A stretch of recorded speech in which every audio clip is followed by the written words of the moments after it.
Hello friends, welcome to Cavill sisters. ఇవాళ మన వంటశాలలో టైగర్ బిస్కెట్స్తో కేక్ ప్రిపేర్ చేసుకుందాం. కావాల్సిన ఇంగ్రీడియంట్స్ టైగర్ బిస్కెట్ ప్యాకెట్స్ అండి. ఇవి నేను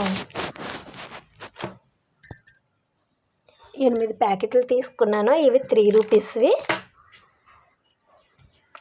కొద్దిగా సాల్ట్, మైదా ప్లేస్లో మీరు గోధుమ పిండి కూడా తీసుకోవచ్చు. 1-2 టేబుల్ స్పూన్స్ సరిపోతుంది. షుగర్, కాచి చల్లార్చిన పాలు, 1 ఈనో ప్యాకెట్, కొద్దిగా ఆయిల్, మీకు ఇష్టమైతే కొన్ని డ్రై ఫ్రూట్స్ వేసుకోవచ్చు. ఇప్పుడు ఎలా స్టార్ట్ చేయాలో చూద్దాం. బిస్కెట్స్ అన్ని ప్యాకెట్స్ ఇలా ఓపెన్ చేసి మిక్సీ జార్లో వేసేసుకోవాలి. ఇవి పెయిన్ పౌడర్లా చేసుకుందాం. ఇప్పుడు బిస్కెట్లను అయితే ఇలా పెయిన్ పౌడర్లా చేసుకోవాలి. తర్వాత షుగర్ కూడా పౌడర్లా చేసుకోవాలి.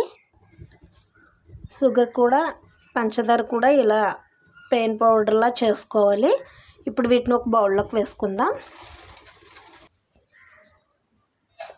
ఇప్పుడు మిక్సీ పట్టిన బిస్కెట్ పౌడర్ మొత్తం ఈ బౌల్లో వేసుకుందాం. ఇప్పుడు పంచదార పౌడర్ వేసుకుందాం. నేనైతే ఈ పెద్ద స్పూన్తో 2 స్పూన్లు వేసానండి. మీకు కావాలంటే స్వీట్ ఎక్కువ తినేలా ఉంటే ఇంకో స్పూన్ వేసుకోవచ్చు. ఆల్రెడీ బిస్కెట్స్ కూడా తీయగా ఉంటాయి కాబట్టి చిటికెడు సాల్ట్ వేస్తున్నాను. ఇప్పుడు ఇందులో 1 ఈనో ప్యాకెట్ కట్ చేసి వేస్తున్నాను. దీన్ని మొత్తం మనం కలుపుకోవాలి. మొత్తం చేతితోనే కలుపుకోవాలి. మీకు వీలుగా ఉంటే గరిటెతో అయినా కలుపుకోవచ్చు. ఇప్పుడు ఇవన్నీ కలిపిన తర్వాత లైట్గా కొద్దిగా పాలు పోస్తూ కలుపుకోవాలి.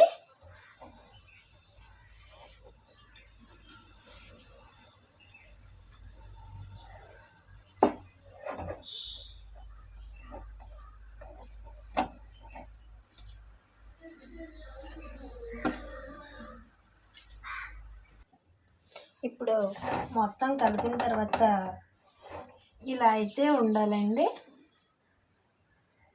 మీ దగ్గర బేటర్ ఉంటే దాంతో కూడా చేసుకోవచ్చు.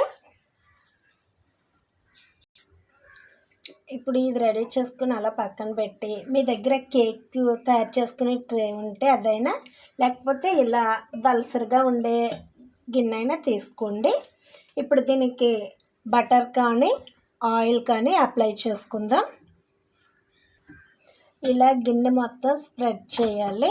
ఇప్పుడు దీంట్లో మనం మైదా పిండి పెట్టుకున్నాం కదా, అది దీంట్లో వేసి మొత్తం బౌల్ మొత్తం స్ప్రెడ్ చేసుకోవాలి. ఇప్పుడు ఈ బేటర్ని ఇందులో వేసుకుందాం. మనం కేక్ మిశ్రమాన్ని ఇందులో వేసిన తర్వాత దీన్ని ఇలా కొంచెం అంటుకుంటే దీనిపైన లోపల బాల్స్ లాంటివి ఏమైనా ఉంటే పైకి తేలిపోతాయి.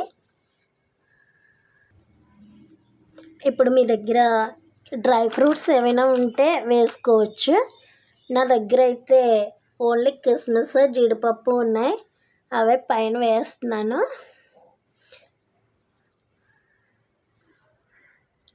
నేనైతే ఇలా వేసానండి.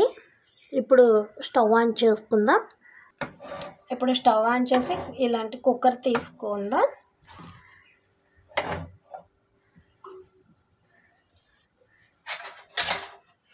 ఇప్పుడు మీ దగ్గర ఇలాంటి స్టాండ్ ఏదైనా ఉంటే దీంట్లో వేసుకోవచ్చు. లేకపోతే దీంట్లో సాల్ట్ వేసుకుని పైన బౌల్ పెట్టుకుందాం. నేనైతే నా దగ్గర ఈ స్టాండ్ ఉంది, అది పెట్టాను. మీ దగ్గర స్టాండ్ లేకపోతే సాల్ట్ వేసి పైన ఈ బౌల్ పెట్టుకోవచ్చు. ఇప్పుడు కుక్కర్ హీట్ అయిన తర్వాత ఈ బౌల్ పెడుతున్నాను. ఇప్పుడు దీన్ని లో ఫ్లేమ్లో పెట్టి పైన కుక్కర్కి ఉండే రబ్బర్ తీసేసి కుక్కర్ క్లోజ్ చేసుకుందాం.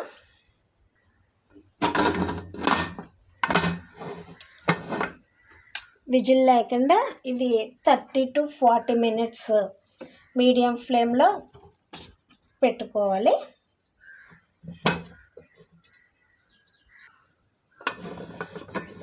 ఇప్పుడు స్లోగా కుక్కర్ ఓపెన్ చేద్దాం.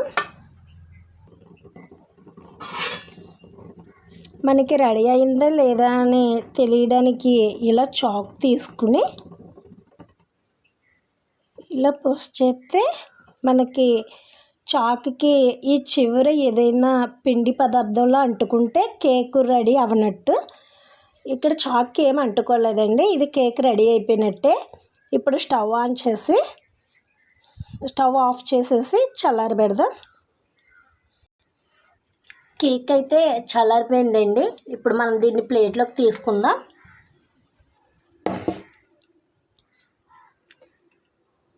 దీన్ని చాక్ తోటి కొద్దిగా ఇలా లూజ్ చేస్తే సరిపోతుంది. ఇప్పుడు దీన్ని ప్లేట్లోకి తిరగేసుకుందాం. ఇలా బాటిల్ నుంచి ఇలా కొంచెం గట్టిగా ప్రెస్ చేస్తే వచ్చేస్తుంది. కేక్ అయితే రెడీ అయిపోయిందండి. ఇది మెత్తగా స్పాంజిలా ఉంది. ఒకసారి మీరు కూడా ట్రై చేయండి. Okay friends, bye.